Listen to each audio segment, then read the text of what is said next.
النهاردة هنعمل مع بعض الوينجز الخطير بكل سهولة ومن غير تتبيلة، ونحط ونعمل في ثواني هتكوني عاملة الوينجز وبدون قلي في الزيت. تعالي شوفي الطريقة الصحية الجميلة هنعملها النهاردة ازاي. صلي على الرسول، اللهم صل وسلم عليك يا حبيبي يا رسول الله، ونسمي الله ونقول اللهم بارك.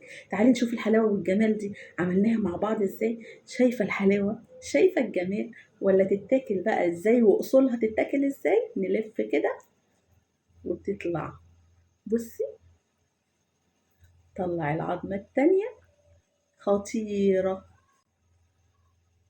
شايفة تتبيلة وجمال التتبيلة. والله لو جربتيها هتعتمدي الوصفة دي ومش هتجربي بعدها، ولا هتكوني عجبك اللي عملتيها قبلها. تعالي يلا نشوف عملناه ازاي، يلا بينا. شايفين الوينجز بقى وجماله وحلاوته؟ بصوا، حكاية الطريقة دي والوصفة النهاردة هتخليكي ما تجربيش أي حاجة بعدها. كيلو ونص من الأجنحة جبتها بالشكل اللي انت شايفاه ده وغسلته كويس جدا. وبعد كده بنشيل اللي هو اللي بيبقى اسمه الضفر بتاع الفراخ، ده بنشيله وبنرميه. اللي هو الضفر هتلاقيني بحطه على جنب كده، ده خلاص برميه. باخد القطعتين اللي في الجناح، والضفر زي ما بقولك برميه وبقطعه زي ما انت شايفة بالظبط. تمام. خلاص، اهم حاجه طبعا عندي الاجنحه بتاعتي تكون ناشفه. اتاكدي ان انت نشفيها كويس جدا وما يكونش فيها ميه. الخطوه دي هتخليها تبقى مقرمشه معاكي رغم ان احنا مش هنقليها في زيت. بصي، بنشفها بمناديل مطبخ كويس جدا جدا من فوق ومن تحت، وقلبتها وحطيت مناديل من تحتيها ومن فوقيها، وادوس عليها واضغط عليها بالصينيه عشان تنزل اي ميه، وانشف كويس. التوابل بتاعتي عباره عن معلقه ونص صغيره من بهارات الفراخ، 3 معالق صغيرين من الثوم البودر، 3 معالق صغيرين من البابريكا المدخنه، 3 معالق صغيرين من الفلفل الاسود، معلقه ونص صغيره من الملح، معلقه ونص كبيره من البيكنج باودر. ومهم البيكنج باودر اوعي تشيليه من الوصفه. وكيس من مرقه الدجاج الفوريه، او بما يعادل معلقه الا ربع صغيره من اللي عند العطار. خدت نص التتبيله كده حطيتها في طبق جنبي، والنص التاني الاجنحه بقى اللي هي اللي بتبقى جنب الضفر دي بنغزها كده بالسكينه، وبقوم حطاها واتبلها كلها كويس. هاتي بقى التتبيله اللي احنا حطيناها على جنب. بعد كده انا حطيت معلقه كبيره من النشا، واقعدي قلبي فيها بالشكل ده علشان النشا اللي احنا حطيناها دي هتديني قرمشه، مع ان هي ما فيهاش ميه هتبقى خطيره. وحطيت باقي التتبيله من فوق عشان تبقى الفراخ بتاعتي متاكده ان هي شاربه كويس.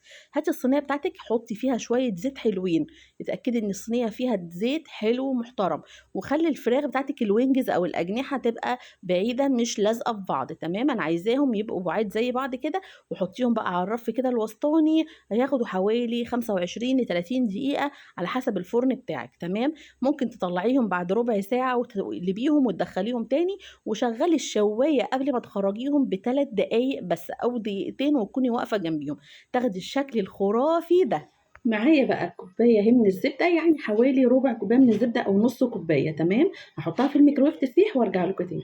هنا بقى سيحت، بصوا هي دي ربع كوبايه زبده مش نص، عشان دي اللي هي مجات صغيره مش المج ال 250. تمام. هحطه كده على جنب. خطيره. بصوا بقى الوينجز عامله ازاي تجنن. هقول لكم بقى على تركايه هتوديها في حته تانية خالص. انت اصلا لحد هنا لو حابه تاكليها كده لوحدها تجنن، ولا الطعم حكايه. تعالي بقى هقولك هنعمل ايه. طبعا الصينيه زي ما انت شايفه كده فيها البواقي بتاعت الزيت مع التتبيله. هنعمل ايه بقى؟ هنحط عليها شويه كده من الزبده السايحه، يعني حوالي ربع كوبايه. تمام. وتلاقي بقى كل ده كده انا عايزاكي تطلعيه كويس جدا. بصي بقى حبه الزبده دول بقى كده يترشوا على الوش. احلى حاجه دي اللي بتدي الصوص الخطير حكايه.